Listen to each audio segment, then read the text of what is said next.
You know the phrase, you can't have your cake and eat it too?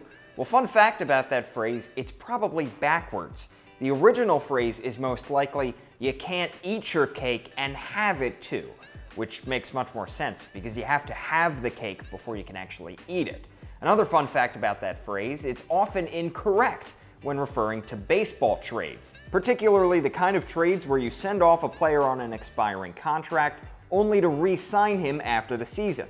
It's what the Yankees famously did with closer Aroldis Chapman 2 years ago, and it's what the Orioles could do in the case of Adam Jones. Jones is 32 and could be the latest victim of the O's fire sale, but he's made it clear he's not exactly dying to leave Baltimore.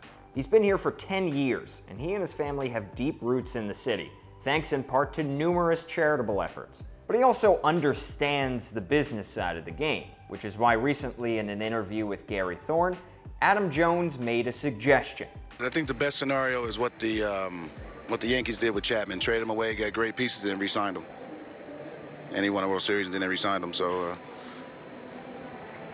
Now Chapman isn't the only precedent to draw from. You may remember the Orioles did a similar thing with then 34-year-old shortstop Mike Bordick. The 2000 O's were buried in the standings and looking for takers for their veteran players.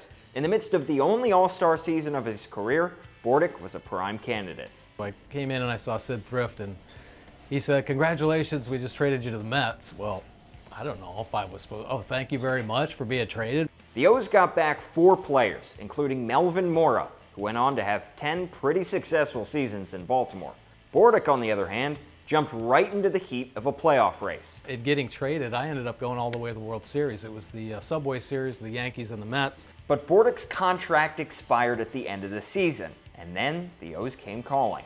The following year, I came back to Baltimore, played for 2 more years, so it's a good way, a good send-off, and a good way to really kind of finish up my career. Bordick re-signed in Baltimore, where his role switched from everyday contributor to mentor. It's easy to see similarities between Bordick and Jones's situations.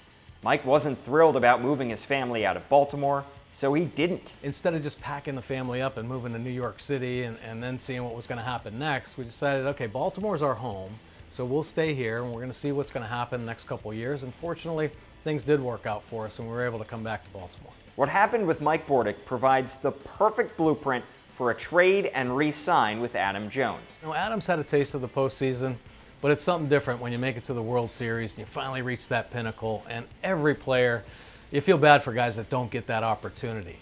So if there is an opportunity for Adam Jones to maybe get traded, get into a postseason contending team, I mean, that's the dream. There are just a couple things standing in the way of that scenario. Jones can nix any deal that the Orioles have in place if he wants to stay the rest of the season.